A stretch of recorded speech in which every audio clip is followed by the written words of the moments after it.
Hi friends, कसे आहात तुम्ही सगळे? तर आजची रेसिपी खूप छान आहे, सगळ्यांनाच आवडणारी आहे. तर आज मी बनवणार आहे दाल पकवान. त्यासाठी मी कुकरमध्ये तेल घातलेलं आहे. त्याच्यानंतर जिरे मोहरी चांगले तडतडून झाल्यानंतर अद्रक लसूणची पेस्ट घालायची. ते पूर्ण गोल्डन होईपर्यंत त्याला भाजायची. त्याच्यानंतर एक कांदा घातला आहे मोठावाला, तो पण असं चांगलं गोल्डन होऊ द्यायचा आहे. त्याच्यानंतर टोमॅटो घातलं आहे, गरम मसाला, हळद आणि धनिया पावडर टाकून चांगलं मी त्याला शिजवून दिलेलं आहे, म्हणजे फ्राय केलेले आहेत सगळे मसाले, ड्राय मसाले. त्याच्यानंतर मी त्याच्यामध्ये मीठ टाकलेलं आहे थोडंसं, आणि कोथिंबीर आणि कढीपत्ता नव्हता माझ्याकडे, नाहीतर कढीपत्ता पण टाकू शकता तुम्ही. कोथिंबीर टाकली. त्याच्यानंतर 2 ग्लास पाणी टाकलं आहे. हरभऱ्याची डाळ आधी भिजून घ्यायची अर्धा तास, जर नसेल भिजवली तरी चालेल. तर पकवान बनवण्यासाठी 1.5 वाटी मैदा घेतलेला आहे, 1 वाटी रवा, ओवा आणि मीठ.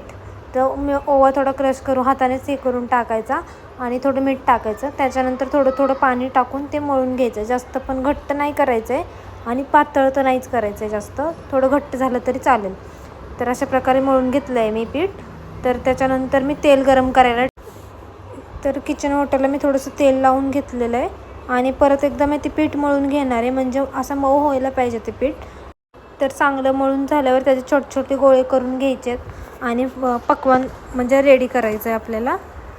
तर अशा प्रकारे छोटे छोटे गोळे केले आहेत मी आणि लाटून घेते एक एक. तर बघू शकता तुम्ही, त्याची साईज काही एवढी करायची आहे आणि जास्त पातळच लाटायचे, जाड लाटायचे नाहीत, नाहीतर ते कडक होणार नाहीत.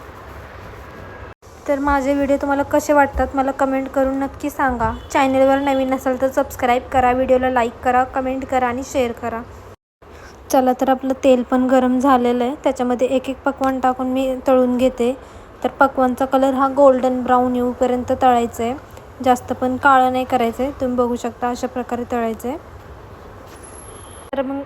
तर मग मी सगळे पकवान रेडी करून घेते. तुम्ही बघू शकता अशा प्रकारे काहीतरी कलर यायला पाहिजे त्याचा, गोल्डन ब्राऊन.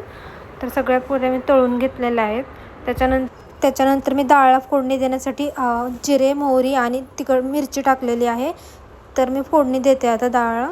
तुम्ही बघू शकता असं चांगले तडतडू द्यायचं आहे जिरे मोहरी. तर व्हिडिओ आवडला असेल तर नक्की लाईक करा, कमेंट करा आणि शेअर करा. Thank you for watching. बाय.